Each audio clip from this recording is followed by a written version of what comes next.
Eastern phoebes are very familiar to most of us as they hang out around our yards and farms in spring and summer. They are drab gray in color with a head darker than the body. Their throat and belly are white with a faint, dusky olive band on the breast. They will often wag their tails while sitting on low perches. When they spot an insect, they leave quickly, chase it down, and return to the same or nearby perch. Occasionally they will pick insects and seeds from vegetation. They are usually seen alone as they don't spend a lot of time with others, including their mate.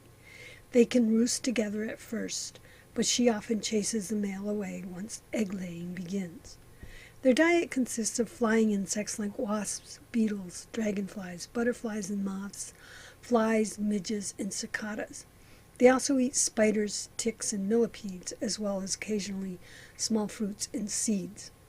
The song is a repetition of their name, so it's easy to recognize, except it can be confused with the sweet Phoebe call of the black-capped chickadee that's slower and higher in pitch.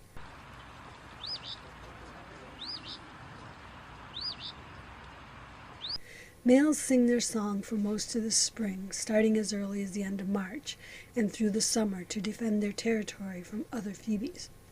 If there are no insects yet, they can survive on seeds for a time. Phoebes return to the north sooner than most flycatchers as they winter farther north. Their song is a good indication that spring is here. Their breeding ground is wooded areas, especially near water or in barnyards, to take advantage of fly hatches, and they often use buildings, overhanging decks, bridges, and culverts for nest sites. They choose sites that include roofs over the nesting area to avoid damp areas to protect the young from rain and predators. They like woody vegetation nearby for perching near the nest. The female builds the nest with a little help from her mate.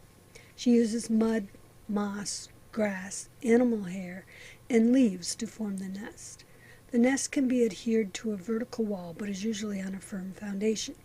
She takes 5 to 14 days to build a 5-inch nest that's 2 inches deep. These are often reused year after year, and sometimes barn swallows use them also. She lays 2 to 6 eggs and incubates them for 15 to 16 days.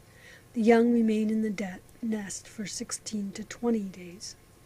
Both the male and female defend the nest from snakes, jays, crows, chipmunks, mice, and house wrens. Say's phoebes breed and live in the western United States down to Mexico.